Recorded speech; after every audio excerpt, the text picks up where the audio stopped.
Yeah, it's a 400-page petition. Whoa. 400 pages. 400? 400? Huh. This is going to be good stuff. I will follow. Oh, now I'm into When I thought I was out.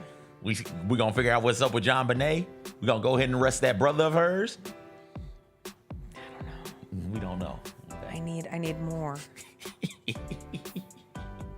Speaking of 400, what happened to a couple of things? What happened to dude who used to scream 400? I don't know. He was in the Kendrick video. Why am I blanking on his name? It's not Schoolboy Q, although what happened to Schoolboy Q? Schoolboy Q had a... Schoolboy Q is not just dead. had a new album, I swear. Okay, if he just had a new album. Yeah, in 2020, Blue Lips. Rich Homie Quan, yes. Who screamed 400? 400? My N-word, my N-word. Rhyme for my N-word. No, that's not No, it's not Ferg. A$AP Ferg. Die for my N-word. Been grinding outside all day with my N-word, and I ain't going in unless I'm with my N-word, my N-word, my N-word. My N-word, my N-word. You used to say my hitter, my hitter. YG! YG. There it is. All right. YG. There we go. Shout I didn't out. mess with that song. I love that song. The remix was good also. Speaking of songs, what was your song? Nelly Furtado. Oh, Keep. Duh. Is it Say It Right? Yeah, Say It Right. Da, da, da, da, da, da, da, da, da. You don't know nothing on me. Oh, a snort before 8. It's going to be one of those days. Oh, it feels like it. Let's go. It feels like a Anytime long we day. can snort before 8 o'clock. I want to know who does that vocal in that song, though. Timbaland. No, I don't think it's Timbaland It in is that Timbaland. one. In Say It Right, he does the other Nelly Furtado songs. I'm telling you, it's Timbaland. Anytime you get that, yeah, like that's Timbaland. All Although right. the way I said it sounds like Trey Songz, but That yeah, did sound like Trey it sounded uncomfortably like Trick or Trey. Oh, That whole album by Nelly Furtado is a great album. What is the that? The beat is so good. like I can't place the genre of Nelly Furtado. All I know is I rock with Nelly. Funky. Is it funky? Funky Is that pop. what we call it? Funky pop beats. Okay. She still got it. She Does popped up she? on my TikTok the other day. Yes, she does. It is Tuesday, April 22nd. It is going to be a good day. Jessica Benson with you from the Grind City Media Studios in Memphis, Tennessee. CJ Hurt behind the glass coming up on today's show. It is a Grizzlies game day. Game 2 from Oklahoma City. Can the Grizzlies move on from their 51-point loss?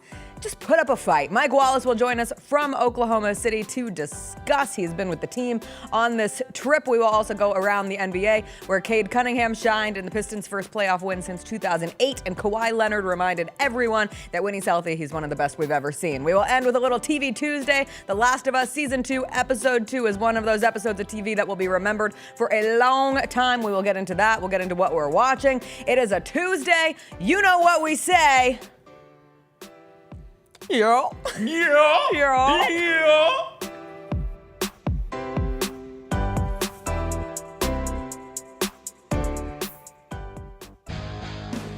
Grizzlies fans know it's the team that gives you the edge.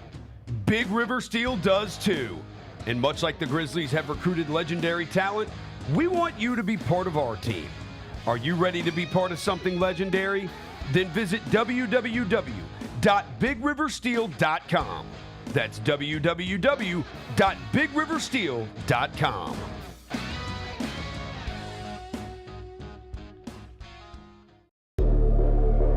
There's nothing like playoff basketball. Boy, nothing like playoff basketball in Memphis. The atmosphere of a Grizzlies playoff game is super exciting. Oh my God, it's absolutely electric. I love seeing the crowd out. Everybody's just screaming their heads off. You feel like you're in a movie. People are down here. Everyone's got on their Grizz gear. The city's excited. Everybody's excited to watch. There's really nothing like it, and I really can't wait.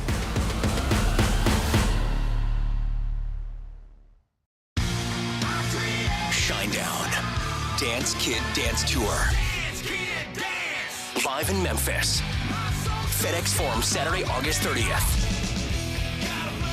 With special guests, Bush and Morgan Wade. Get tickets now at livenation.com. Shinedown, live in concert. For more, visit shinedown.com. Thanks for showing up, Memphis. Nothing beats catching your Grizzlies IRL, and nobody knows that better than you. So next time you want to hit up a game, Ticketmaster's got your back with tickets to every upcoming matchup. Whether you're catching the Grizzlies at home or on the road, you'll find tickets at Ticketmaster, the official ticket marketplace of the Memphis Grizzlies and the NBA. Keep putting that jersey collection to use and get Grizzlies tickets today. There's no better brag than saying you saw it live. See you courtside again soon, Memphis. The new issue of Slam, the cover dropped, and it is our friend Jaren Jackson Jr. On the cover. And shout out to you, Lane. Yeah. You kept, well, I mean, we knew about it, but you kept this a secret the whole time. Yeah. So shout out to you for I putting wrote this this story. together. We did the photo shoot a couple weeks ago here on a Sunday afternoon in the practice court. The Sneak Fest show, live Tuesdays at 2 p.m. on Grind City Media on X, YouTube, and the official Grind City Media mobile app. I see people who look like me and were born probably in the same decade as me, watching all of these young people jump into the transfer portal and saying, it's ridiculous. You got to stop thinking about this like it's a normal college experience. It is not. You know what the priority is? Maximize your earning potential for every year of eligibility you have left. That's what this is about now. These are jobs. The Gary Parrish Show, live on weekdays at 10 a.m. on YouTube at Grind City Media and the official Grind City Media app.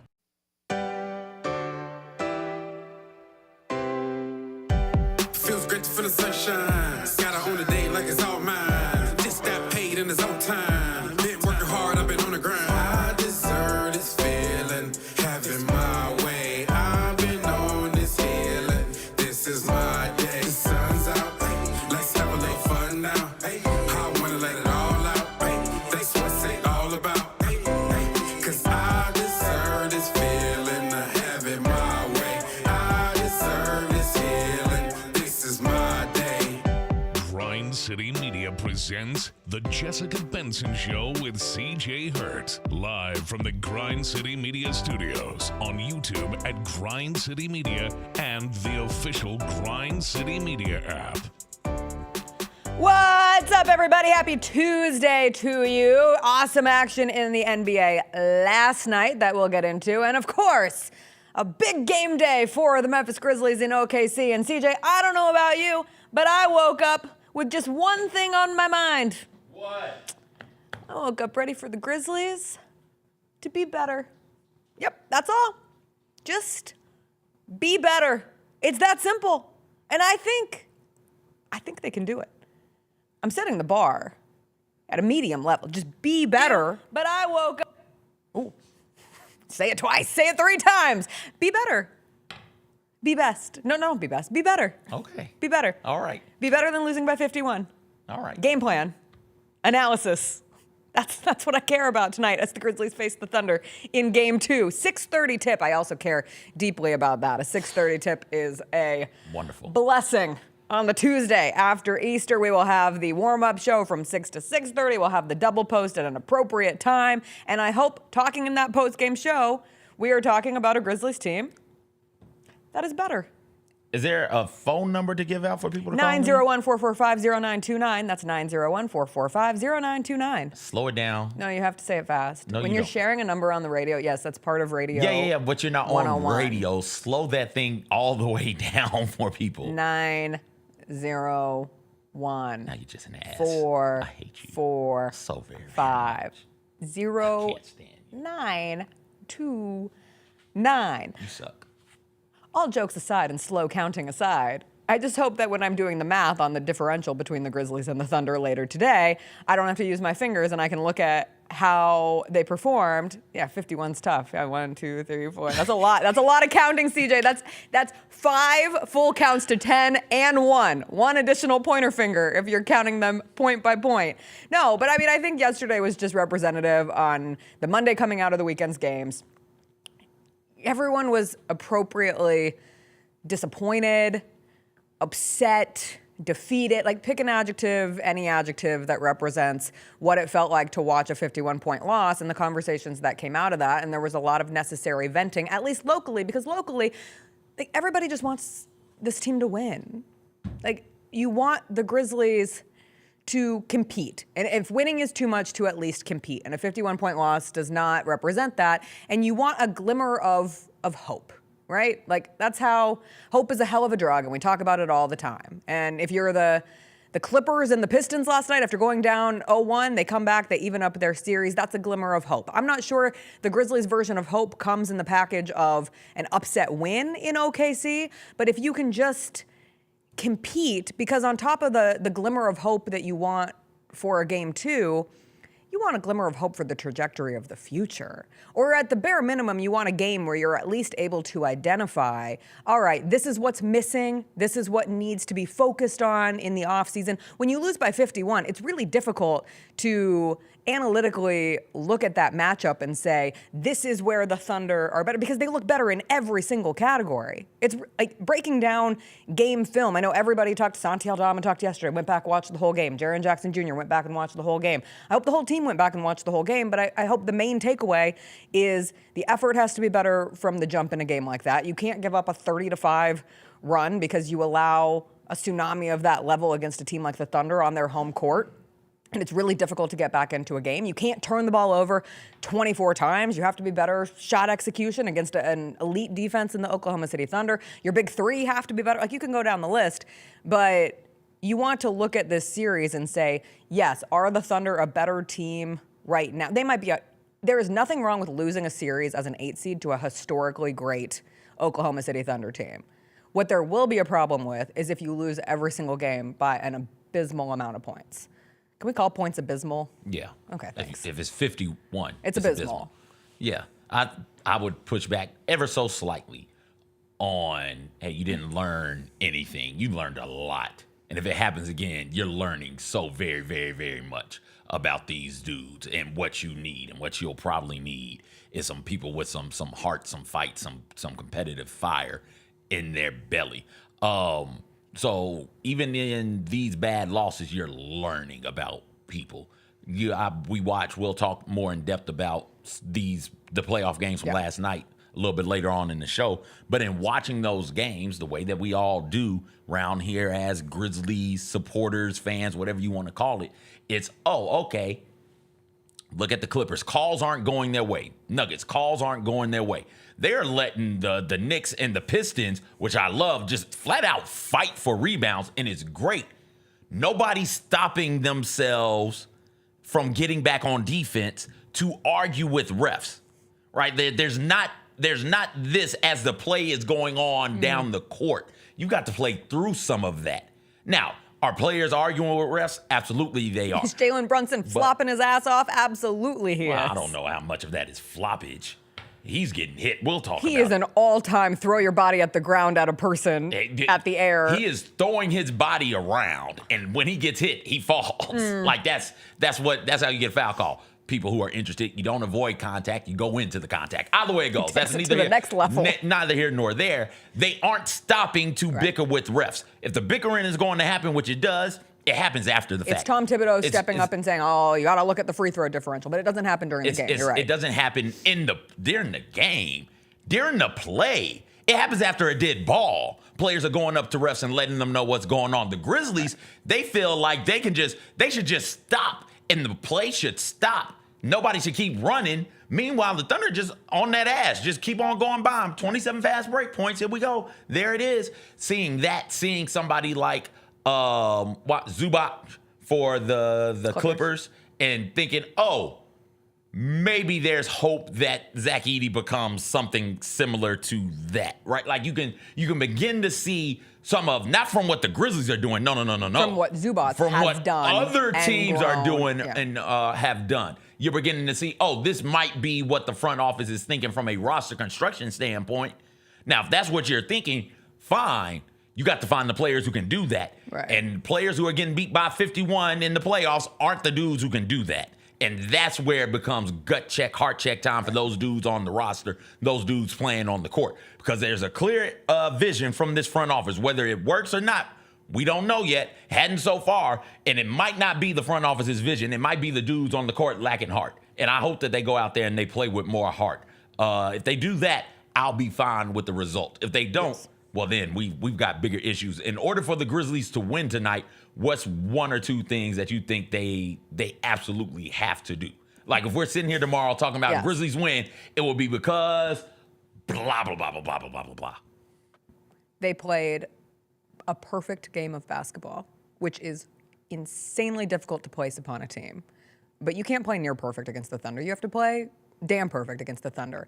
But most importantly, it will be that we are talking about Ja Morant, Jaren Jackson Jr., and Desmond Bane, all three being on the court, all three playing maximum minutes, and all three executing at the best of their abilities and doing what they do best, and thus far leading the rest of this team through both their actions on the court, their actions on the bench, their actions in pregame, their actions last night, their actions through practice. Like, everything that happened after that game on Sunday, how those three acted in leading this team past that 51-point loss will be the most important thing coming out of this. And yesterday, I heard more criticism about this Grizzlies team from a national standpoint than I ever have. And you deserve it, right? After the kind of loss that you suffered. You can't just be a normal 8 seed like the Miami. No one's talking about the Miami Heat. Nobody's talking about how the Miami Heat are crumbling under the pressure and have nothing to live up to. And one, because of Heat culture and everything that's come in the history of the Heat before, but also because they played their butts off. Like, they tried. They were still fighting through the fourth quarter against the Cavs. It's a normal 8-versus-1 ending. It's a normal result. Who got hot in that fourth quarter? Why am I blanking on dude's name? Ty Jerome for the Cavs. Jerome. Yeah, Jerome was awesome. Ty Jerome comes out the fourth quarter and just pits them Death away. by Ty Jerome, okay. Like, it is what it is. The Cavs, the depth of the Cavs, that's the thing. Like, if the Thunder came out and it was Jalen with an eye, Williams, and it's a close game down the stretch, and then the Thunder's depth just piles on, and it's not just, or even Shai Gilgeous-Alexander goes off for 45. He had 15 points in the game. Like, the Grizzlies' loss to the Thunder was not normal. It's one of the 5 worst losses we have ever seen in an NBA playoff game, and it is the worst Game 1 loss we have ever seen in an NBA playoff game. So I heard a lot of response from the Grizzlies players that, like, we'll never play this bad again.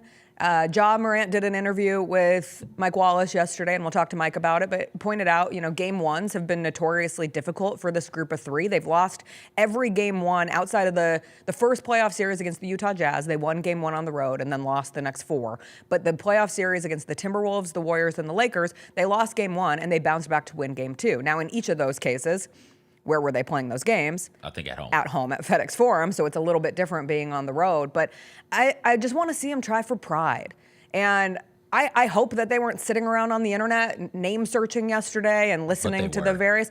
But if they were, I hope that it inspires pride and doesn't detract or deter or put them in a why is everybody against us mentality. They're against you because you just lost by 51 points, and that's something to be discussed. And I'm not saying, like, Kendrick Perkins rant. We know who Kendrick Perkins is. You know that he's going to say stuff for clicks and for bait and for virability and to make you mad. And I know he made a lot of people mad yesterday in what he said about Jaren Jackson Jr. Listening to Zach Lowe talk about the Grizzlies talking a lot of mess and not having a lot to show for it or anything to show for it over the last few years. Heard Ryan Russillo, heard Bill Simmons. Like, there was a big national pile on yesterday. And the only thing you can do if you're this team to counteract what was said yesterday is go out there today and compete. It's literally that easy. And I know it's not literally that easy because you're going up against a very strong Oklahoma City Thunder Competing is team. always easy. Right. Winning but is hard. You can compete. Competing is always easy. You can compete, but it still could look like a 25-point loss. That compete. Yeah. Right. Like, that's try. That's easy to do. Like, you let the chips. Dealing with the results might be hard. Realizing how much worse you are when you actually go out there and compete against a team like the Thunder, dealing with the ramifications of that might be hard. It is not hard to go out there and compete. That's the bare minimum. That's how you got here, is by competing. Were you gifted physically? Yes. Did you work really, really hard? Absolutely. Did you watch hours of film and study and work when nobody else was around? Wasn't somebody at one point in time talking about going dark or dark mode or some nonsense like that? Sure. But you got here because you tried and you competed at most every turn you had. And here's another opportunity for you to go out there and do that. You didn't do a game one. Thankfully, it's not a single game type situation. You get another chance to go out there and do it. Go out there and compete. Go out there and, metaphorically speaking, fight. That's What's what your you have answer to that question you asked? We're going to try and compete over there. We've emphasized that. Turnovers, man. You got to value the basketball, especially this time of the year. Gone are the Charlotte Hornets of the world. Gone are the Portland Trail Blazers. Gone are the Washington Wizards. Gone are the New Orleans Pelicans. If you're turning the ball over 12, 13, 14, 15, 20 times a game, you're not beating anybody that's left doing that. The difference in that, and we'll talk about it more, the difference in that Nuggets game 1 and the Clippers game 2, turnovers. Yep. Clippers had 20-plus turnovers game 1. Nuggets had 20-plus game 2. Like, Guess who lost each of those games? It's that simple. You've got to value the ball when you have it. You have to. Because that's the most valuable thing on the court, is that basketball. You've got to cherish it. You got to coddle it. You got to protect it. You got to love it. Got to love it the way it needs to be loved. And every now and then you got to put it in the hole. So those are the things that I think the Grizzlies need to. That's a big thing. If they win, if they keep this thing close, it will be because they are taking care of the ball and they're giving themselves opportunities on the offensive end to score it. 80 points for this team is atrocious. This is a team who near the top of the NBA in points per game, led for large portions of the year in the NBA in points per game.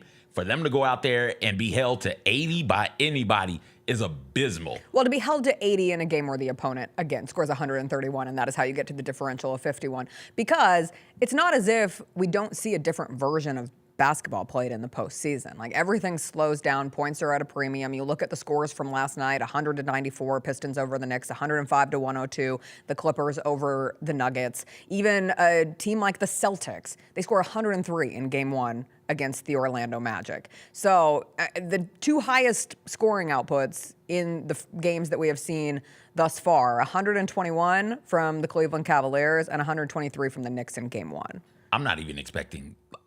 You named low-scoring teams, and they were in the hundreds, right? Like, low hundreds. I mean, the Warriors-Rockets was 95-85. Abysmal for the Rockets to be held to 85 points. That's terrible. 100 to, what was it, 130?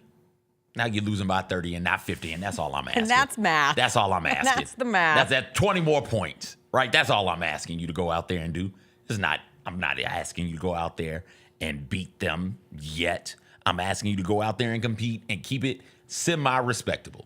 If you put up 105 points as they score 131, well, now we're talking about, what's the math on that? 28-point loss. And it's like, that's bad, but it's not 51 points. That's atrocious. So that's all I'm asking.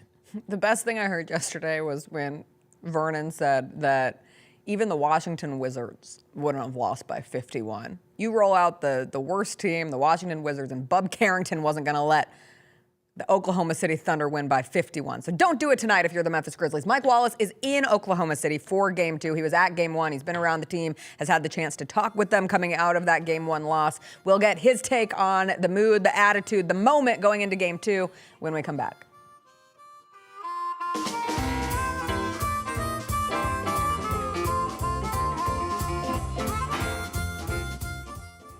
Touched on this earlier, the panel here, about what really has been the mainstay of the Grizzlies, and that's Jaren Jackson Jr. Trip has just been awesome. He's posting guys up. He's stronger than he's ever been. He's physical, and he's scoring all type of ways. Hey, Grizzlies fans, be sure to tune in to Grizz Beat, where the panel and I break down all things Grizzlies and take a look at the rest of the NBA as well. The show is live every Wednesday, 2 p.m. on YouTube at Grind City Media and the official Grind City Media app. Let's face it, there's a lot of trash talk in basketball, but the great teams let their performance do the talking. Like Ford F-150 with Pro Power on board, a class-exclusive industry-first feature that turns your truck into a mobile generator and leaves the competition speechless. Ford F-150, official truck of the Grizzlies. Greatness starts here at your Mid-South Ford dealer. Class is full-size pickups under 8,500 pounds, GVWR. Kroger shoppers and Grizz fans, want exclusive last-minute discounted ticket deals texted straight to you during the Grizzlies 2024-2025 season? Sign up with the new Kroger Buzzer Beater deal. Fans can sign up by texting Grizz to 636-479 or visit your local Kroger store in the Delta Division and scan the QR code. By signing up, you agree to receive recurring automated promotional and personalized marketing text messages from the Memphis Grizzlies. Consent is not a condition of any purchase. Message frequency varies. Message and data rates may apply. Double your chances to win all month long in March with 2 big promotions. On Fridays, embrace the madness and win a share of $150,000 in cash and free play. On Saturdays, starting March 8th, go for the gold and win your share of up to $10,000 in cash and free play in the $80K Fool's Gold giveaway. Enjoy live entertainment all month long and play for your chance to win big in March only at Southland Casino Hotel. Must be 21 or up. Play responsibly. For help quitting, call 800-522-4700. Thanks for showing up, Memphis. Nothing compares to catching your Grizzlies IRL. And that all starts with buying tickets at Ticketmaster, the official ticket marketplace of the Memphis Grizzlies and the NBA. Ticketmaster gets you to the game so you can catch every highlight. Put that jersey collection to use for the next game and get Grizzlies tickets at Ticketmaster. Whether they're here at FedEx Forum or on the road, Ticketmaster's got your back when it comes to scoring tickets. And there's no better brag than saying you saw it live. I never in a million years would have ever thought that John Cena's final run would be as a heel.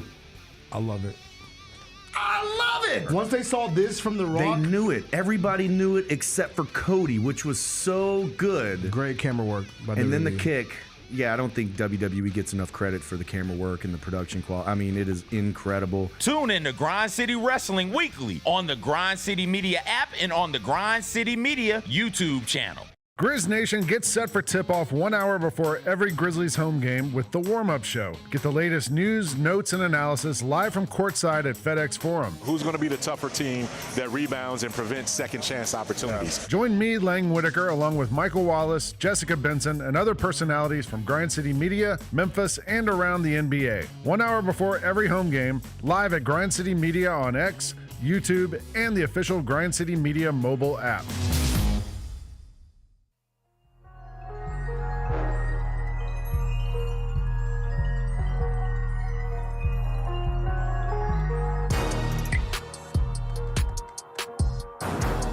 All right, we are back. It is Tuesday. That means it's time to connect with Grind City Media senior editor Mike Wallace, and he is on the road with the Grizzlies in Oklahoma City ahead of Game 2 tonight between the Grizzlies and the Thunder. Mike, how are you this morning? Hey, I'm doing well. You know what I mean? I'm not the one that has to figure out how to erase a 51-point edge in this series for the Grizzlies right now. But, you know, again, as you know, being around the guys, being around the team, seeing them go through, you know, walkthroughs and all of those things, it doesn't seem like there's a hangover from game one. You know, they you know, trying their best to put this behind them as quickly as possible. But it's a sunny day, a bright day. Game 1, it was thunderstorms and tornado warnings. Today, it's as beautiful as you can think, you know, as you can imagine for Oklahoma City downtown. We will hope that the good weather represents more good times for the Grizzlies than losing by 51. Before we get to how they respond in Game 2, what struck you from that opening game in terms of things that led to it unraveling in the fashion that it did, and also how you took the team's reaction to it afterwards, in that it is just technically one game, but when it's losing one game by 51 points, there's going to be a different kind of criticism that comes out than if you lose by, say, 20. You know, the first thing that struck me is how dominant and just, you know, we talk about unicorns all the time, but Chet Holmgren is amazing to see in person with his length, his athleticism, and what he's able to do in terms of his versatility. When he went up, when you know, it was one of those deals when he went up and blocked the dunk of Zach Edey right there at the rim. I mean, it was 7-4 on 7-4, whatever it is. And he went up and blocked Zach Edey's dunk, grabbed the rebound, and then led the break. And I'm like, yo, you don't see that often. Like, that's Victor Wembanyama type stuff. But to be able to do it with that kind of physicality, and his defense to offense kind of set the tone for what Oklahoma City was doing. And the other thing that struck me was that they went on their most lethal run after Shai Gilgeous-Alexander went to the bench for his rest. So in that second quarter. So it's almost like lose by the margin you lost by, and the MVP, presumptive MVP of the league, only scored 15 points on 4 of 13 shooting. So make that make sense for me. And I think that's the one thing that was most startling about that. And then, as you said, seeing these guys and how they responded to it, they took the requisite responsibility. Guys looked in the mirror, everyone said the right thing. They collectively said, hey, whether you lose by 50 or you lose on a buzzer beater, it's one loss. You hear that all the time. The cliches were rolled out. But it's all about how they respond today. They get a chance to get back on that court today and become a different team than they were the other night. There will be a heavy magnifying glass on the big three, because that's what happens when you're a big three, and Ja, Jaren, and Dez. But I'll specifically put it on Jaren and Dez, who had more turnovers combined than they did made baskets. And Jaren has 4 points on 2 of 13 shooting. Desmond Bane has 9 points on 3 of 12. They had 7 turnovers between the two of them. And when it comes to the play of Jaren Jackson Jr., because it feels like that could be something that really hinges on the Grizzlies' abilities to go out and not just compete against the Thunder, but if you even want to flirt with the notion of stealing a win against the Thunder, where can Jaren be better specifically in this matchup? He can be better by being direct up front. You have to play through Jaren Jackson Jr. in this situation. You have to, and it's not about crafting and creating something for him to get going. He has to demand. This has to be his time. It has to be the time where he's saying, okay, listen, I know how we want to play. I know, when we're playing at our best, but I have to be, I have to dictate the terms here. And Jaren is versatile enough, and he's athletic enough, he's strong enough to be able to put some pressure on Oklahoma City's front line and maybe get those guys in foul trouble and maybe get those guys off of their rhythm sub. And this has to be a way, I know that was the biggest focus of yesterday's practice and walkthrough and film session. Jaren stayed after. He was going through film on the sidelines for an extended period of time with assistant coach Eric Schmidt. And, they walked off to the opposite side of the court away from all of the media so they could be one-on-one without any distractions, without Jaren having to do any media obligations whatsoever. So just to kind of see that made me realize that, look, these guys, number one, they're taking it seriously because it's their job. But number two, those voices and the reality of what happened in game one is definitely seated in rooted in Jaren Jackson Jr.'s psyche right now. He has to come out and be a dominant player in game two in order for this team not only to give themselves a fighting chance, but for him to solidify or re-solidify what he means and what he represents in this league. There was a lot of criticism nationally on this Grizzlies team, and we talked about it in the first block. That's what comes with losing in the fashion that you did. It also comes with having been the 2 seed at one time in the Western Conference late into this season, and the tumble that the Grizzlies took into the 8th spot and having to make it through 2 play-in games to even get to this matchup against the Thunder, and what could have been if they had found a way to beat the Warriors and match up against the Rockets. But that's neither here nor there.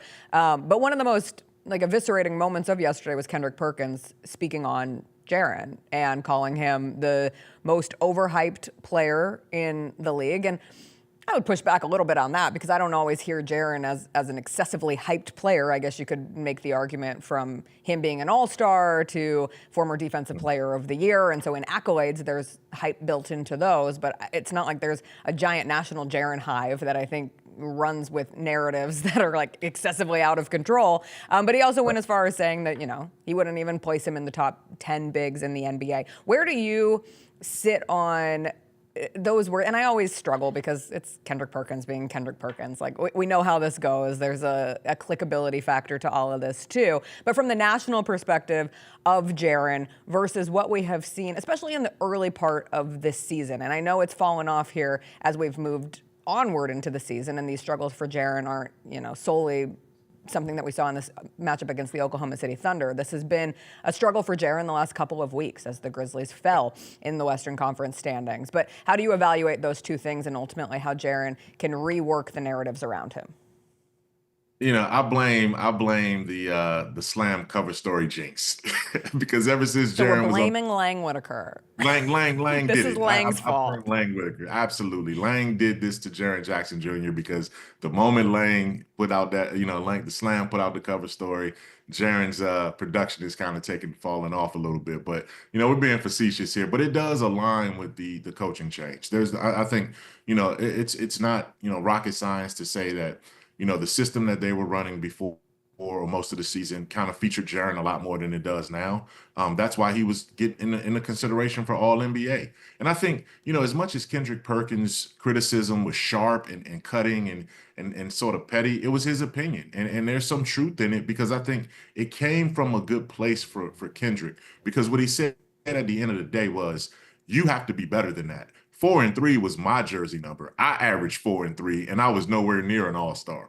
You're an all-star, so get back to being the all-star. So it was more of a motivation for him, laced in a sharp criticism, and that's true. And I think that the top 10 bigs, what he's saying to me is that if you're talking about front court players, for All NBA, the three teams of All NBA, can he get one of those, 8 or 9 spots that it's going to take at the forwards and the center positions to make All NBA first, second, or third team? So, that is up for question right now because of the way Jaren has performed over the last month. And, I think Jaren knows it. I think he's kind of taken a back seat to letting Ja and Zach Edey establish what they needed to establish.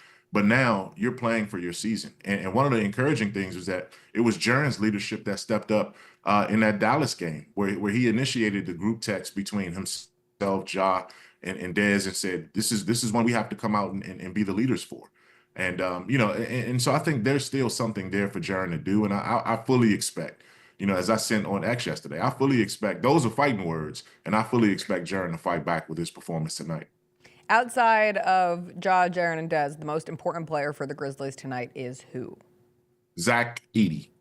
And I don't think there's any question about that, Zach Edey, because, again, you have to be able to, like, the Grizzlies' rotation was in a blender defensively. Like, there were straight line drives and pass and swing, as Elliot Perry says, swing passes that led to wide open threes on the corner for Wiggins, for Joe, for anybody who wanted to take a wing three. They got a wide open wing three every single time. And that's because the preliminary ball handler is beating the front line defender off the dribble, getting into the lane, creating a collapse, and then the Grizzlies are scrambling from right there. Zach Edey has to be able to wall up and do his job to help the helper from that situation. And guys got to help him as well too. So once you move past the big three, I think Zach Edey's ability to, be a deterrent, to be someone that they can throw the ball into, to be an offensive rebounder and a putback guy, that's going to be important for the Grizzlies. I'm not saying that he didn't do his job. I'm saying the Grizzlies collectively struggled in that situation, and he wasn't there to come to the rescue to help those guys the way he had been in previous games. When you look at and having the opportunity to be on the road with this team and seeing interim head coach Tuomas Iisalo really baptized by fire in the NBA postseason, because you can have all the experience in the world over in Europe, but NBA playoffs are just different, and you even saw a beginning of that in the first play-in game against the Golden State Warriors and not being able to get the ball in bounds for a final play. And then you bounce back with the win over the Mavericks. But again, the Mavericks, a struggling team, down a lot of guard play. Yes, they have so much size, but you're able to counter with that and you get the win there. And then to see what happens at the end of that first quarter and into the second quarter in the game against the Thunder, how have you seen him embrace this opportunity to grow, but also understand the challenges that come when you don't have that playoff experience under your belt and you're going up a team that is equipped like the Thunder to make those kind of runs? You admire Tuomas's ability to self-reflect, and he's talked about some of the things that he's made decisions that could have been differently in real time. Like, one of the things that he talked about yesterday was Ja Morant leaving the game when it was relatively close, and then, keeping him on the bench for an extended rest. And then when he came back in, they were down 20 plus, or something like that. He's talked about how he can elevate other players to be more effective in the non-Ja Morant minutes. You could, and I saw people, on social media and some pundits talk about, well, you just leave Ja Morant in the game. No, you don't. The guy just came off of getting injections in his ankle. He needed to have a rest at some point, or you're going to run him down. And maybe not even have him for the rest of the series if he's overextending himself at that point. I get that, but I also see Iisalo look at himself and say, okay, is my message right? How much more prepared can we be? This is a juggernaut. You could bring any Hall of Fame coach back from the grave or back from the Hall of Fame ceremony, and they would struggle trying to figure out how to slow down this Oklahoma City team. The experience factor is an issue. He has been in this kind of environment before. He admits that European championships are different in terms of how they're strategized than NBA playoffs. But I think the main thing that Coach Iisalo is understanding now is the relationships and the temperament of American NBA players. It's something that you just can't account for when you're somewhere else. Like these guys are, and I'm not saying this in a bad way, but they're entitled. They're 100, millionaires. They got money all in the bank. They have their brands. They have all of these kind of things that can sort of distract them from basketball. Over in Europe, it's basketball, and you can see it in national team games. It's all about the basketball, and it's all about the strategy. So getting through to players when they're distractions and when they feel like they know the way to do it, that's the toughest part right now, and he's having to do that on the fly. You said a phrase, Jessica, that stuck out to me, baptism by fire, and it got me to wondering over here, was that baptism literally by fire in Sinners? Was there was a fire in the background. I don't know if it was in the lake. Interesting. We'll have to talk about that more. Mike! It was a real barn burner. It was. Have you seen Sinners? I have not seen Sinners. Second question, Mike. Have you ever burned down your trash can? I burned down my trash can before. You have? What happened there? That was the last whooping that my late grandmother ever gave me, and it helped both of us. Let me say that. I was playing with matches. Okay. I was I must have been 5 or 6, and I was just amazed by like striking a match and seeing the fire on a match, and you blow it out, and I thought I blew one out when I was doing it, and I blew it out and threw it in the trash can, and it still smoldered. Right. Yeah. And the trash can smoldered. She had some papers in the trash can. Not only did the trash can burn, the curtains that the trash can were beside. Oh, no. Like the whole curtain blew up in flames. My uncle had to come downstairs, and it was just a whole big chaotic mess. And man, I had to get 6 whippings that day. Like every relative that I had that lived in the house, and even those who came over to put, it was like, man, that was the last big time whooping I got. But you know what it did? And my grandmother was the one that said, listen, this is the lesson that we both can learn from this. Look, you don't play with matches anymore, and I promise you I'm going to stop smoking cigarettes. Because the reason why I had matches in your presence was because I was smoking cigarettes. It's not healthy for me, and it certainly didn't prove to be healthy for you. And I learned a lesson from that, man. So, even in the midst of it not being her fault, she saw some lessons in there that she can learn. And I'll take that all the way back to what the Grizzlies are doing right now. There's a metaphor here. Yeah, there's a metaphor here. And you asked about Iisalo and adjustments that he can make. Even though some of these things aren't necessarily his fault, he's in the middle of a fire right now that he's trying to figure out, okay, how do I extinguish this? How do I supply this? How do I get this team going? And he's such a smart, brilliant communicator that if you're willing to listen to him, he's not going to yell in your face. He's not going to curse you out. He's not going to do all of the rah-rah stuff. He's going to treat you like you're a professional, and this is a project that they all are collectively working on. And if you do your part in a group project, they can be prepared to come back out with a much better fight tonight. And I think that's what his strength is.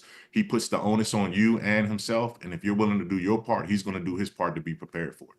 Last thing before I let you go, one of the things Coach Iisalo talked about was the play of Marvin Bagley, which was the one positive in that game one. If you had told me that Marvin Bagley would have 17 points and score more than Shai Gilgeous-Alexander, those are just things that I did not ever the phrase we use far too often, not on my 2025 bingo card, but that is what was the case. I have a bone to pick with that, even that whole thing.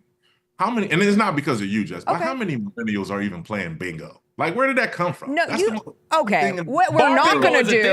I was a bar bingo host. I was a bingo player with my nana. We had grandparents. We went to play bingo with our grandparents. We did, but that's not a game that anybody. We even had a song, Mike, B-I-N-G-O, and bingo was his name-o.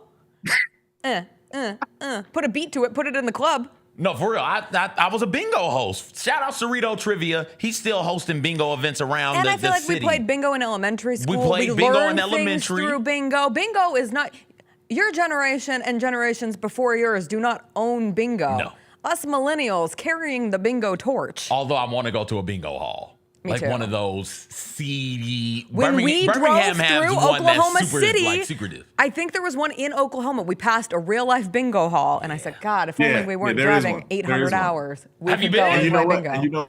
what? It's right after you cross over the state line, right? When you right before you cross back into Arkansas, it's a bingo hall right there. You're right. Maybe we should all take a road trip there and kind of let's go play bingo. Let's play bingo and see if more Marvin Bagley in Game 2 is on our bingo card. I did think it was interesting hearing from Iisalo about, perhaps Marvin Bagley provide some answers of the loss of Brandon Clark and how those bigs and the different lineups they can roll with them can be helped with the recent play that we've seen from Marvin Bagley. How much of him do you think we see tonight? I think he's going to be the first big off the bench. Santi can be more of a wing big, but Marvin is going to be the big, off the bench in that situation. And I think, what he did in Game 1 wasn't a fluke. It didn't come against, third string and G League guys once the game got out of hand. He made some moves in that game against frontline Oklahoma City players. He showed his athleticism. That's been the thing that jumped out to me about Marvin, because he's been dealing with so many lower extremity injuries throughout his career.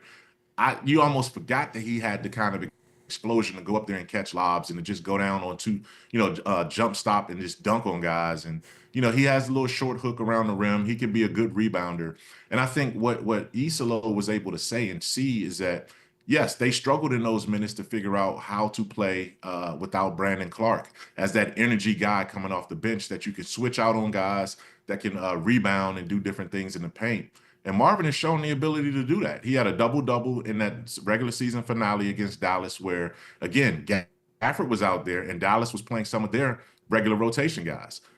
He came back and gave you some good minutes in the play-in game against Dallas as well, too. So, to have that and to build on something gives you some encouragement if you're Marvin Bagley. And as I wrote in my piece, for Grind City Media, my Mike Check column, this is a guy that was at the top of that class. When you talk about where he was, and we talked about this on the warm-up show, too. Shout out to the warm-up show to be on tonight at 5:30.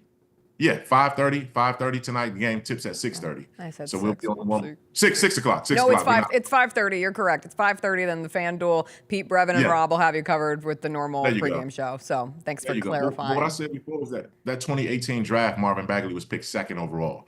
And then after him came Jaren Jackson Jr., Trae Young, Luka Doncic, Shai Gilgeous-Alexander, Mikal Bridges, Michael Porter Jr., all of those guys were drafted after him in that draft class. He was at the top of it.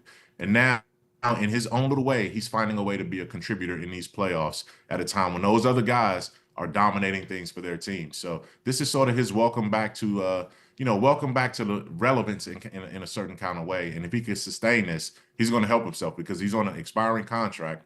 He's actually playing for a future in this league right now as we speak. Mike, thanks so much for joining us. I hope the weather stays good, and I hope you get to see a better performance from the Grizzlies tonight. We'll see you later. Absolutely. I'm going to go take a couple hours drive to see if I can find this bingo hall and get some games in before the game tonight. You let us know. We'll see you later. That was Mike Wallace, M-I-K-E-W, playing B-I-N-G-O. Why did we name the dog Bingo? We didn't name it. The farmer named it. Did you not pay attention to the song? The farmer had the dog, and he named the dog Bingo. I-N-G-O. I-N-G-O. I-N-G-O, and Bingo was his name. When I typed Bingo song lyrics, which even just typing Bingo song lyrics is a little bit of a stretch because even I, horrible rememberer of lyrics, know the lyrics to B-I-N-G-O. It comes up with party. P-A-R-T-Y, P-A-R-T-Y, P-A-R-T-I-Y. Okay, here we go. Come on, let's have a party. I've never heard that before. Is that some sort of like pop song? I don't know, because the kids aren't playing bingo anymore. Have we changed over to P-A-R-T-Y? There was a farmer who had a house in... It's birthday time. Let's celebrate. Come on, let's have a party. P-A-R-T-Y, P-A-R-T-Y, P-A-R-T-Y. Come on, let's have a party. The Grizzlies need to try hard and not lose by 51. F-I-D-D-Y, F-I-D-D-Y, F-I-D-D-Y. Let's not lose by 50. There we go. It's that easy. That's simple. All right, we'll talk about the other NBA playoff games from last night. Kawhi Leonard was awesome. Cade Cunningham was too. We'll get into those matchups. Plus, we'll do some TV Tuesday, what we're watching on television. I caught up on The Last of Us, and I cried a lot. We will get into all that on the other side.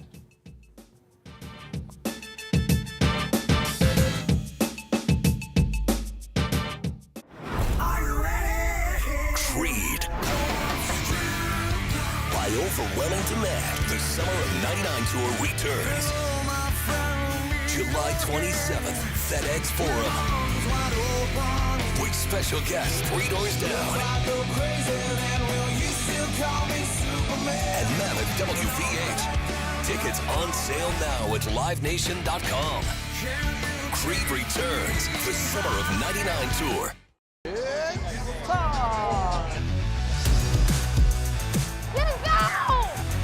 Bain drives. Oh yeah, oh yeah. Close. He hits and the Grizzlies have the lead. Yeah! Jared with a knockaway. Good defense. Durant attacking, spinning, hanging, and hitting. Let's go! Let's go!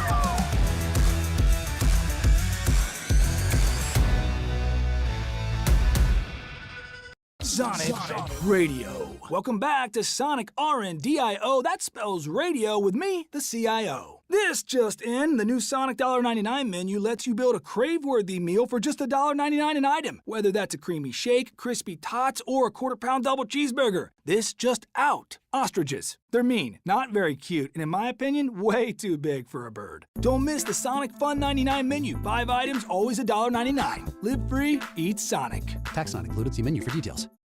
Grizzlies fans, dunks, dimes, and no-looks are great on TV, but nothing compares to catching them IRL. And that starts with buying tickets at Ticketmaster, the official ticket marketplace of the Memphis Grizzlies and the NBA. Ticketmaster gets you to the game so you can catch every highlight in person. From seeing your favorite Grizzly stars up close to hearing the squeak of the sneakers on the hardwood. Put that jersey collection to use and get tickets at Ticketmaster. There's no better brag than saying you saw it live. See you courtside, Memphis. The new issue of Slam, the cover dropped, and it is our friend Jaren Jackson Jr. on the cover. And shout out to you, Lane. Yeah. You kept, well, I mean, we knew about it, but you kept this a secret the whole time. So shout out to you for I wrote putting this story. together. We did the photo shoot a couple weeks ago here on a Sunday afternoon in the practice court. The Sneak Fest show, live Tuesdays at 2 p.m. on Grind City Media on X, YouTube, and the official Grind City Media mobile app. Debo traded from San Francisco to the Commanders for a 5th round pick. There's no other sport where you would get a player of his ilk for a 5th round pick. Over under total yards for Debo. If they set it at 1,000, you think he hits that over? Total yards? Total yards from scrimmage. Total yards. Yes. Okay. Yes. The Odds Couple, live at 2 p.m. on YouTube at Grind City Media and the official Grind City Media app. In honor of George Foreman, decided to do a pick 6 on 6 greatest heavyweight boxers of all time. Number 4, my guy, Mike Tyson. There is no greater feat that I've had. Like if I had my Mount Rushmore of things that I've accomplished in my life, the very first time I beat Mike Tyson in Mike Tyson Punch-Out. Get all of your HBCU sports and culture news by tuning in to HBCU Huddle with CJ Hurt and Mike Wallace. New episodes drop every Thursday on grindcitymedia.com, YouTube, and Spotify.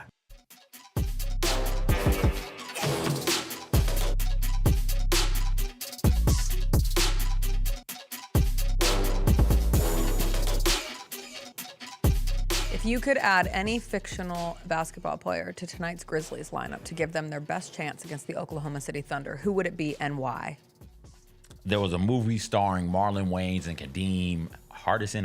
I always forget how to say it. Dwayne Wayne from, what was that show? Not School Days. Hillman College. A Different World.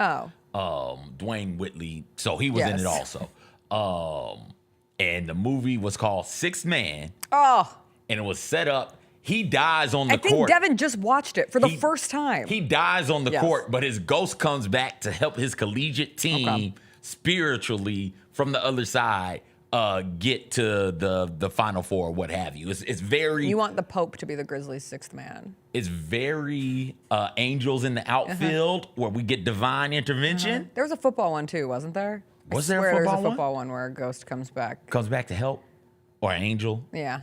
So either way it goes. Spirit. Whoever Marlon Wayne's character was, That's who you want. That's who I want, because his brother, the ghost, is going to make sure that the Grizzlies don't lose by doing goofy things like just taking the ball out of the rim and slam dunking the ball on bad shots, that type of stuff. Yes. Okay. That's what I want. I'm taking Heather and Heidi Burge from Double Teamed. I don't know One, about because that. I'm a big fan of the DP these days, and two, that move from, I don't remember if it's Heather or Heidi, but the greatest basketball sequence on film of her dribbling in ways that we've actually never seen anyone dribble before for the game-winning shot. I just think they have the size on their hand. Like, it could add to the Grizzlies' front court rotation, and they're also twins, so it just kind of like fake. You can't see because my feet are below the desk, but every time I move, I'm picking my feet up. She traveled the entire time. Every single time she faked, she was traveling. She's just moving. Traveling. Tap dancing. No, can't have her. I'm looking for distractions. They're twins, they're distractions. I would take Troy Bolton and That would whoever make Corbin sense. Blue's character's name in High School Musical was, and we do get those your head were in the hoopers. game, and you just have a dance break in the middle of it, you know? That's what the Grizzlies needed to do. A dance break. Well, get their head in the game. And when we talk about leadership with this team, who better to lead them than Troy Bolton and the other kid? They'll It's Zeke. Is they'll it get Zeke? on during. And then he imagine, could bake goods too, because he's a baker. imagine it. No. Grizzlies give up one of those ridiculous 20-5 runs. Iisalo calls the timeout, and on the scorer's table sits Troy Bolton and the other guy who are singing motivational words of wisdom to the Grizzlies players to get their head in the game. His name's Chad. Zeke was the other. Other what? No. Yes. No. Yes. Jacob, is that a yellow? I think that's a yellow card. That's a yellow card. Oh, my goodness. And I love Corbin Blue. Hey, listen.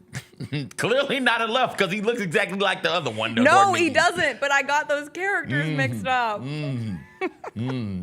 See me at my desk. You I got will. something to sign. I have apologies. All right. I have a signed apology.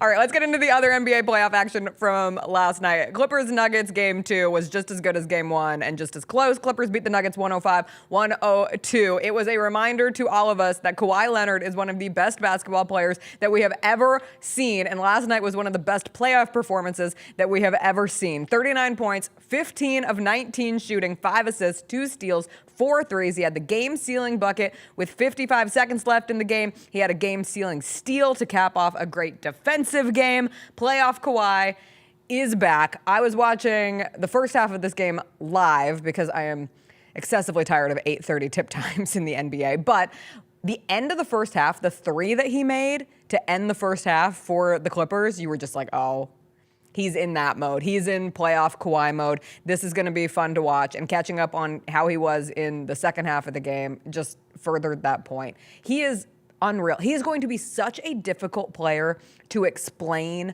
to future generations because we see it with our eyes. Like watching Kawhi Leonard play last night, there's no drop-off between Kawhi of 2019 and Kawhi of 2025, except for the years between and the lack of playoff reps that we've seen from Kawhi Leonard because he's only been able to finish 2 of his last 7 postseasons.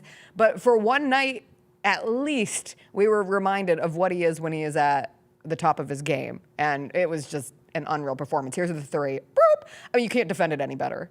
Like, you got to be so frustrated if you're the hands Nuggets. on this guy. Like, come on, man. You're not supposed to finish with 6 hands around you like that. You're right, because it's so often the what ifs in sports. They simply start with this player was great. What if he didn't get injured and it changed his career trajectory or he ended up out of the league, right? Brandon Roy was great. What if he didn't get injured and his career ended? Derrick Rose was great. He was MVP. He was fighting with the big 3 in Miami for supremacy in the East. He was phenomenal. What happens if he doesn't get injured and that changed the trajectory of his career? Kawhi got injured, won another championship, and looks damn good right now also. Right? Like that's the odd thing about Kawhi Leonard. How many times the past 3 or 4 years when discussing the Clippers, somebody has said, hey, you know what? Clippers could be really, really good, especially with a healthy Kawhi. Or I don't know what to make of the Clippers because I don't know if Kawhi is going to be healthy. When Kawhi Leonard is healthy, he is one of the 5 best players in the NBA, and he can carry your team through a playoff series against really good competition. They had nothing for him. He's Big, quick. He has a mid-range game. We've done away with mid-range games. He has that mid-range game that's still really, really good. He's explosive, finishing at the rim. Oh, and by the way, best perimeter defender I've ever seen. Like, best defender on the court, no matter who else is out there. He's out there defending at a high level. He gets a big steal to end that game, and he's making all of the shots to give the Clippers a lead and so that they can hold on to that lead. The Nuggets just have no answer for Kawhi, and nobody has any answer for Kawhi. That version of Kawhi. That and version. every shot is tough. Like 17 of his 19 shots that he took last night were tough jumpers. I think only one of his shots ended up being in the painted area in last night's game. And he's automatic. He's unstoppable when he's in that mode. And you're right, it is crazy to think like what could have been in the conversations that we could be having, because you think about the players in his age range of LeBron and Steph and Kevin Durant, and we're all holding on for dear life of these players who have been at the top of the game and the players that we've determined to be the greatest of this era, and in the case of LeBron, the greatest of all time. And Kawhi's right there with him when he plays. And when he plays like he does last night, and now we sit and we cross our fingers and we say, I hope that this carries on, because, and especially if you're a fan of the Clippers, you hope that this carries on, because that version of Kawhi is capable of being, what would it be, a third team where he's the best player on it to win a championship? Yeah.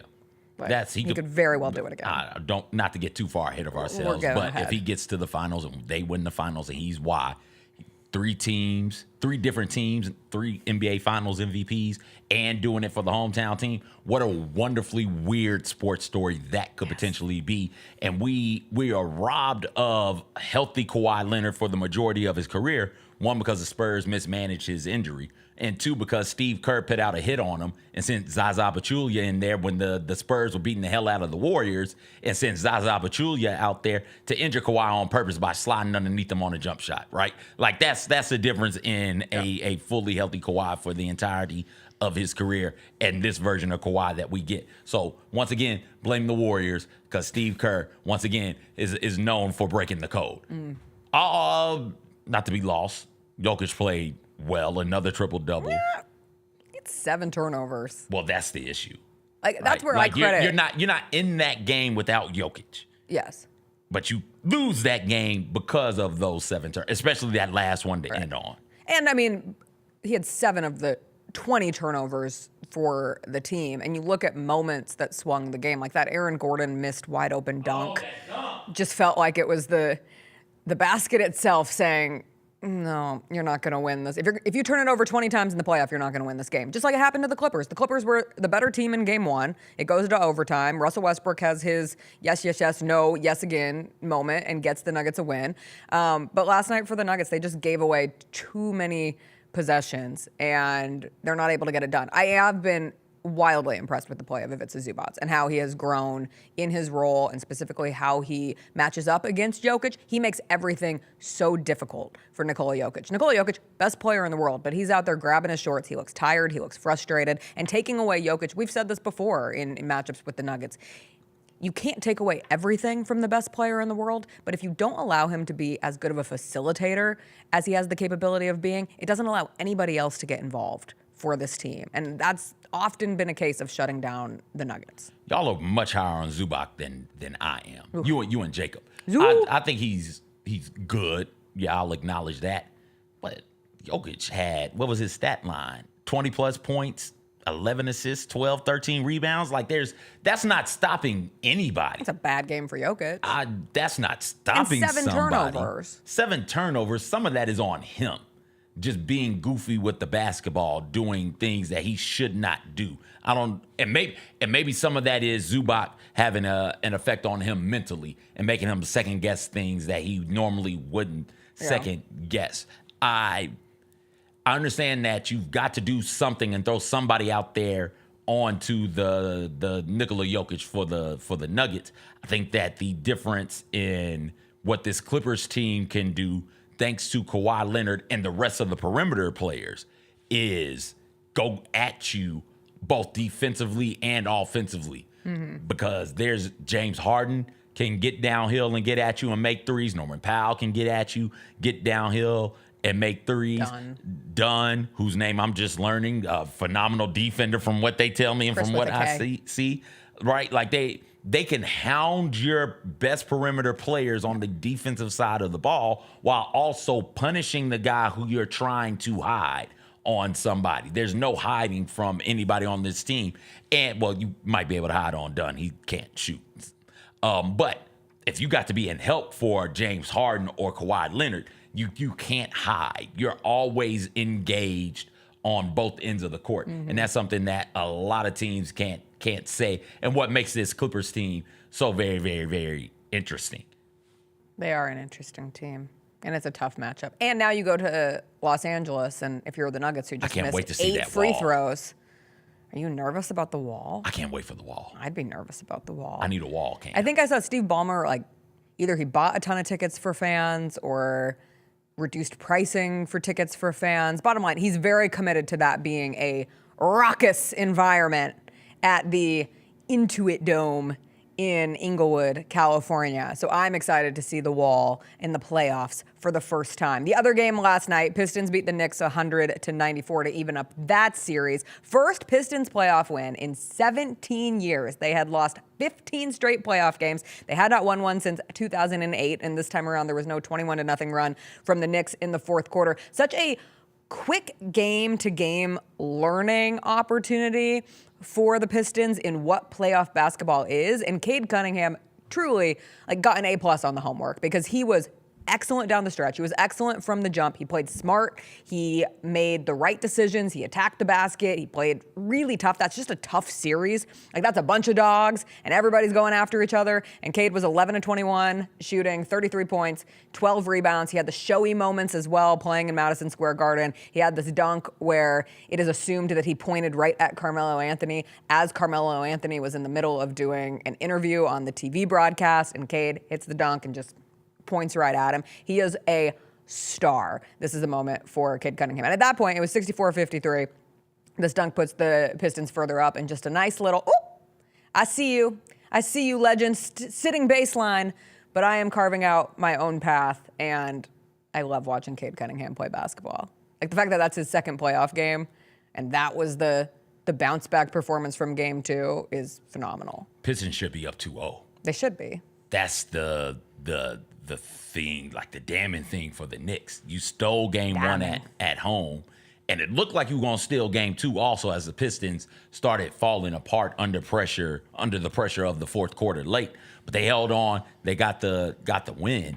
And now you go to Detroit, and I'm not sure what adjustments you can make if you are the Knicks, especially if you are a team that prides itself on being able to play physical basketball. Well, now you're meeting another team that wants to play physical basketball, and the rest are just like, hey, y'all want to be physical? Go be physical. And there's nothing, the Knicks can't match that. There were a couple of times a Karl Anthony Towns or somebody ran smack dab into Duran's chest and crumbled. And it's just like, yo, you're not moving that person. That young man right there, nah, you're not moving. You better get your ass up and go around.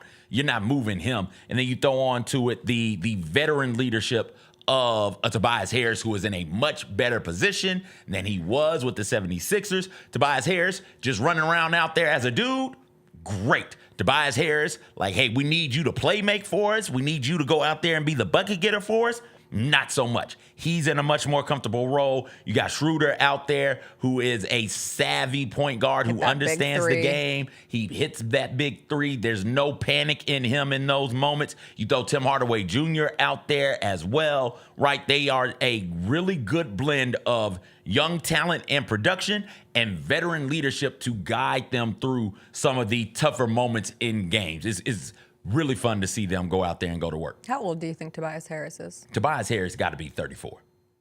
Only 32. Ah, okay. Schroeder, 31. Their vets are old in basketball years, but they're not accessible. Malik Beasley, 28. I forgot about Beasley. And it was Beasley in game 1, and Beasley wasn't as big in game 2. It really was Cade down the stretch, and then Schroeder coming up with that big shot, and he was good off the bench as well.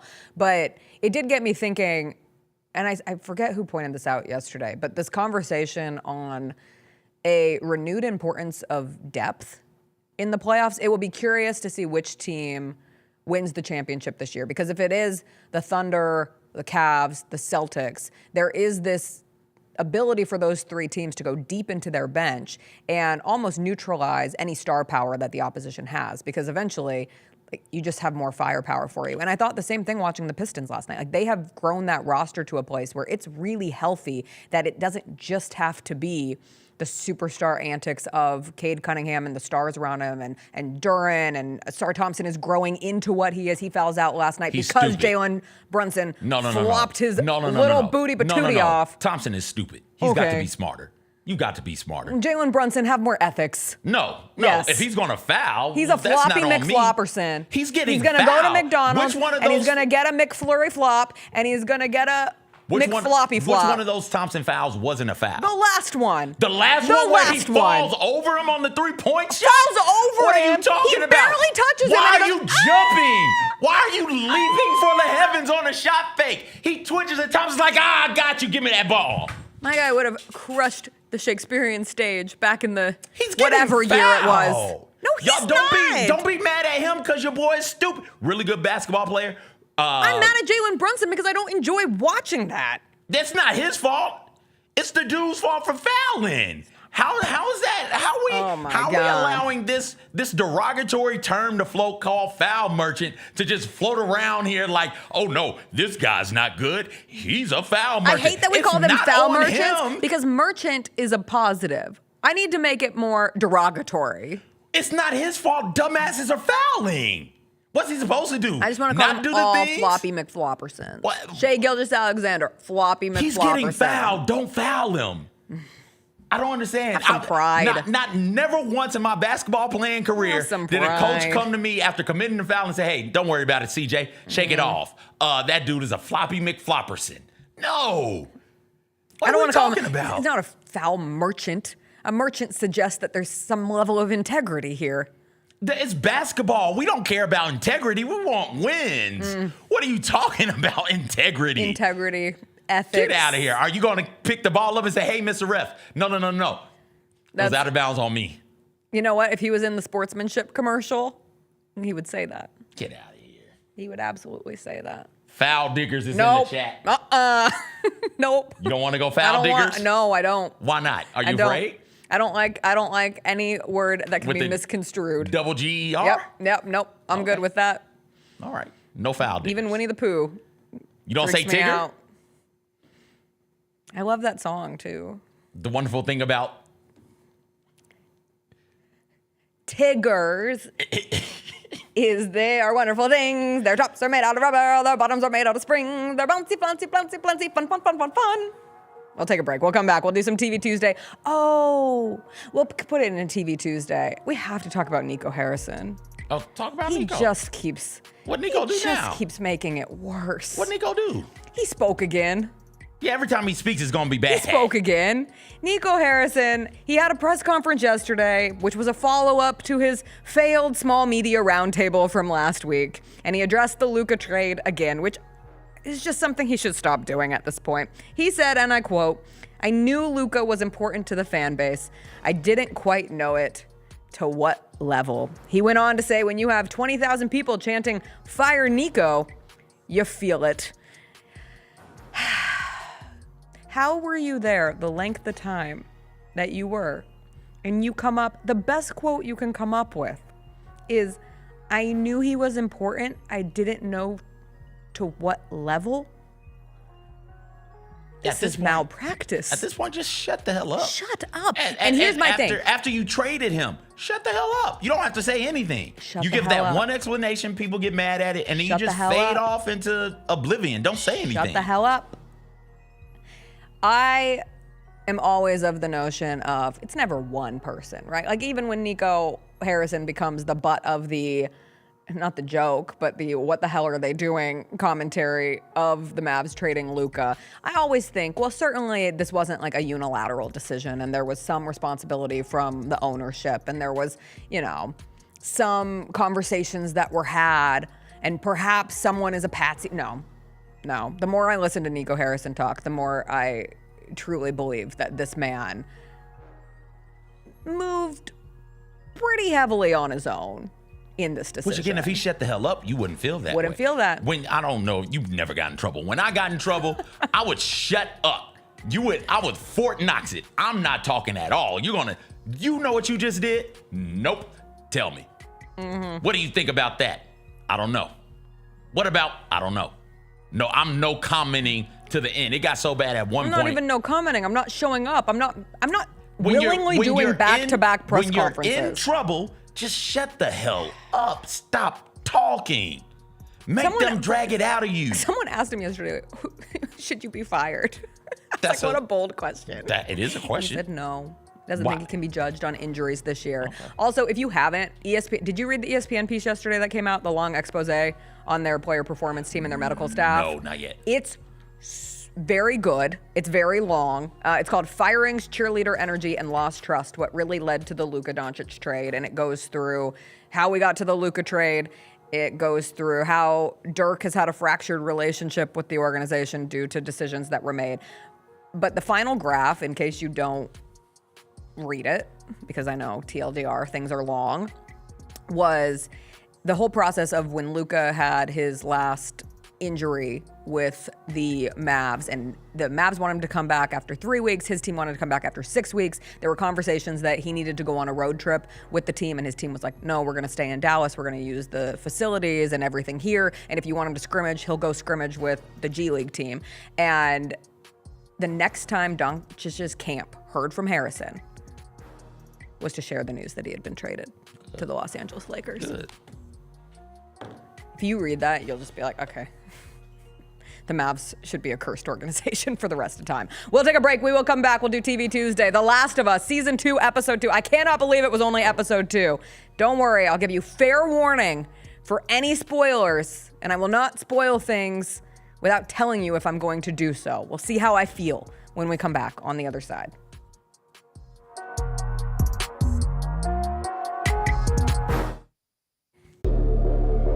There's nothing like playoff basketball. Boy, nothing like playoff basketball in Memphis. The atmosphere of a Grizzlies playoff game is super exciting. Oh my God, it's absolutely electric. I love seeing the crowd out. Everybody's just screaming their heads off. You feel like you're in a movie. People are down here. Everyone's got on their Grizz gear. The city's excited. Everybody's excited to watch. There's really nothing like it, and I really can't wait.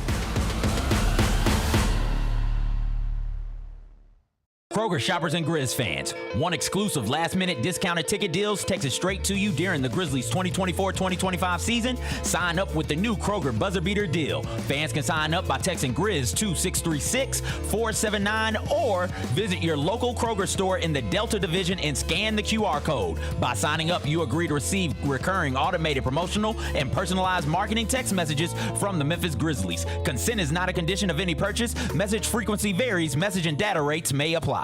Thanks for showing up, Memphis. Nothing beats catching your Grizzlies IRL, and nobody knows that better than you. So next time you want to hit up a game, Ticketmaster's got your back with tickets to every upcoming matchup. Whether you're catching the Grizzlies at home or on the road, you'll find tickets at Ticketmaster, the official ticket marketplace of the Memphis Grizzlies and the NBA. Keep putting that jersey collection to use and get Grizzlies tickets today. There's no better brag than saying you saw it live. See you courtside again soon, Memphis. Tony was the defensive guy, but Zebo was the offensive guy. So you could speak to this. It's way worse when you're getting doubled, right? You got triple. I had went through that for when I was in Portland. You had me on the team. You got triple.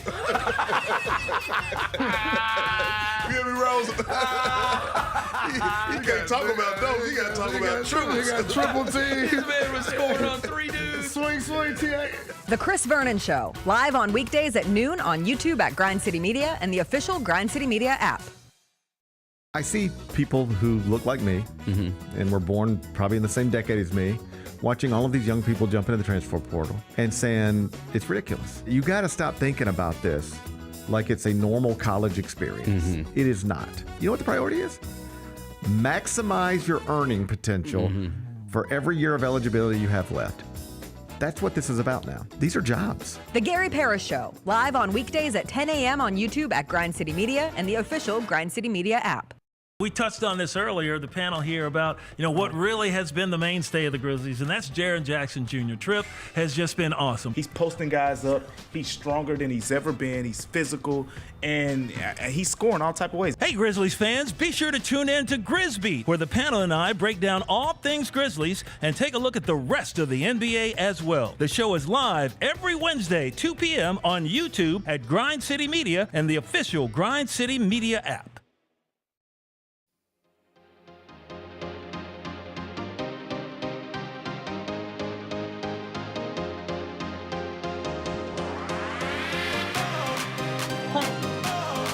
Till I come back. And then it's like, okay, so what happened? It's like, okay, this is what happened. Nothing like getting caught cheating. I've been caught cheating once. And almost caught a handful of other times. I got caught cheating once, and it was horrific. I felt so bad. Was that the one where you fake sick? That was the second time. Okay. So that was also bad. You've been caught cheating twice. God, my mom's watching. She just always wants this story to go away. What's the first one? It was like a class thing. Okay. I think it was high school. Okay. Everybody was cheating off each other's papers, and but it was the same thing. It was what we were talking in the break, where there were like 3 different versions of the test. Oh. And so everybody's trying to take advantage. And it was a substitute day. Okay. And so then the teacher came back. I swear, she planned the whole thing. She did it on purpose. purpose. It was wild. Set y'all up. Yeah, it was a setup. But yeah, then the other time that wasn't cheating. That was a strategic absence of the test taking. I passed out. I swear to God, I looked down at that test. I said, I don't know how to do a single one of these problems. And I was like, And nobody thought. No, they brought me a wheelchair. Oh my goodness. It was bad. It was really bad. Did you shake or anything? No, I think I counted to 30, if I remember correctly. Your eyes weren't moving? You kept a straight eyes face? Closed. Eyes closed. But sometimes, your eyes move when they're I don't know. It would still move if you were passed out. Would it? And then they brought me the wheelchair, and I was like, oh, this went too far. Oh. And then my mom took me to the hospital, and I said, oh, this went too far. At a certain point, you if I recall the story correctly, you told her, hey, it was an act. You faked it. Oh, yeah, they were going to run all these tests on me, and my brain was like, tests cost money. My mom already had to leave work. At a certain point, you're in it now. No. I had to come clean. I was like, I can't hold on to a lie. I'm not built for it. So it was eating me alive. Flaw. It is a personality flaw. It's an unfortunate, I have to blab. If I have misconstrued something, or not misconstrued, misrepresented something, I oftentimes have to come clean with it, as was the case when I was a sophomore in high school. If the missus wasn't passed out to get out of a math test. For those who are unfamiliar with the story that keeps getting brought up in my life. If the missus wasn't at home, she'd never know about the trash can. I'd lie like somebody stole it or something. Oh, you'd be like, oh my goodness. I can't believe someone came and just threw a Molotov cocktail into our trash can. That's crazy. Oh my gosh. Crazy. Whoa. All right, quick note before we get into what we're watching on TV Tuesday. I saw these images from WWE over the last few days, and I just wanted to make sure that CJ saw them. Obviously, WrestleMania was over the weekend, and then WWE Raw after WrestleMania was last night. But there were fans who showed up all 1, 2, 3 days, and they showed up with the following sign. This was day 2, where it said 1,968 days since Ohio State beat Michigan. The day before, they had one that said 1,967. And then last night, they were back at it again with 1,969 days since Ohio State beat Michigan. So I just wanted to make sure CJ was aware that hail to the conquering heroes, hail, hail to the thunder with the leaders and the best, do. Hail to the conquering heroes, hail, hail to Michigan, the champions of the West. Hey! Woo! Go Blue! Let's go! Hell yeah! Suck eyes, get out of here. We're not gonna do it again. I'm lying. Hail to the victors, valiant. Hail to the conquering heroes. Hail, hail to Michigan, the leaders and the best. Woo! You done?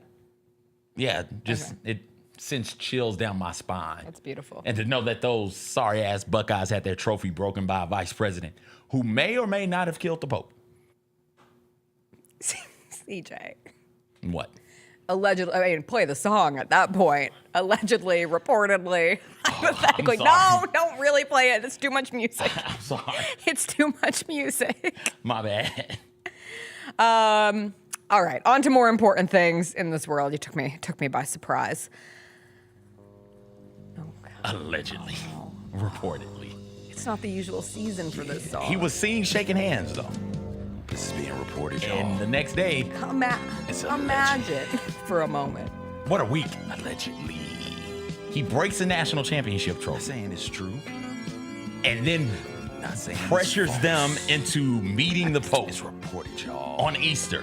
On Easter. On Easter. Allegedly. Moves to the front of the line. Like, cut everybody. Reportedly. Shook this man's hand. And what did the Pope say to him? Allegedly, reportedly. Something about you should be more kind. Fines. Allegedly, reportedly is what was said. We not trying to. And then after saying that, my man just died. He had one last thing he had to say. One last thing. I appreciate it. Be more kind. A moving kindness or something like that. Please don't. What a crazy request for the world. Crazy request. All right, turn off the song. We have to get to important things. I finally watched episode 2 of season 2 of The Last of Us, Through the Valley. And I am already ready to declare it one of the best episodes of television that we have ever had. Acting, writing, set design, not yet. Directing, the battle sequence. It will make every single list. Shout out to Craig Mazin and Neil Druckmann, who continue the incredible bringing to life of the video game The Last of Us. And this is season 2. And we are only on episode 2, but I will say, before we get to the spoilers, you have 60 seconds, roughly 60 seconds to tap out. And I'll give you another reminder at 30 seconds. I knew I was in for a doozy with this episode when I found out that it was directed by Mark Mylod. And why does Mark Mylod matter? He matters because he directed 6 episodes of Game of Thrones and 16 episodes of Succession, including 2 episodes, one, Connor's Wedding, and the other one, All the Bells, which are 2 of my favorite episodes of TV in the last decade. And when you think about Connor's Wedding, CJ, as I know, big Succession fan over here, you would remember Connor's Wedding. What day did it air on? Easter Sunday. Oh! Easter Sunday. And what day did Through the Valley, episode 2, season 2 of The Last of Us air on? What day? Easter Sunday. Okay. And I am going to need them to stop putting out such emotionally wrecking episodes of television on Easter Sunday. But you can keep making great episodes of television like this. Spoilers ahead. Here we go. I repeat. Spoilers ahead. Spoilers! I gave fair warning. Nobody can come for me. If you want to continue on with this show and you have no idea what's happening, that's fine.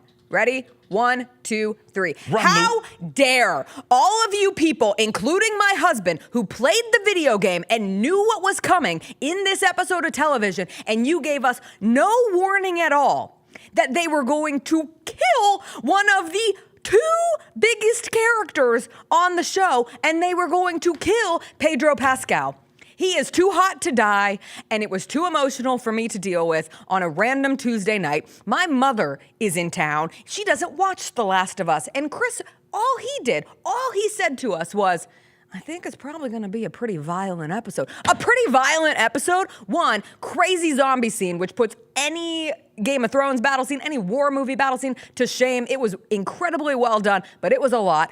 And then I had to watch Joel not only die, but be tortured with a golf club. I had to watch them shoot his leg and then take a golf club to that leg over and over again, and then take the golf club that's broken and then stab him in the neck. And I am willing to say that Abby, who did all of this, she is now entering territory of King Joffrey. I think she is going to be the most hated character on television since King Joffrey. It's played by Caitlin Devers. She's a tremendous actress. I was not prepared for that.